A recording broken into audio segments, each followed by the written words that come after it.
พามาเบิ่งบรรยากาศอีกบรรยากาศหนึ่งอยู่ในกลางลำห้วยพี่น้องรถยังคือไปจอดอยู่กลางน้ำบ่าที่นี่รถลอยน้ำพี่น้องเอ้ยจอดอยู่กลางน้ำโอ้กับบรรยากาศงามๆพี่น้องช่วงนี้เขาเจ้าก็มาลือพวกวัชพืชขึ้นจากห้วยโอ้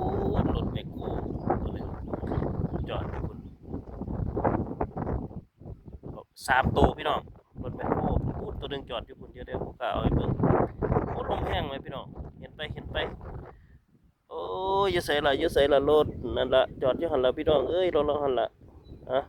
เอาบรรยากาศอยู่กลางร่ำห้วยมาให้เบิ่งโอ้ดอกไม้พูดไหมดอกอ้อสวยๆงามๆน้ำพร้อมรถก็จอดอยู่น้ำหมู่นี่แล้วพี่น้องบรรยากาศงามๆมาให้เบิ่งเด้อรถจอดอยู่กลางลำน้ำรถลอยน้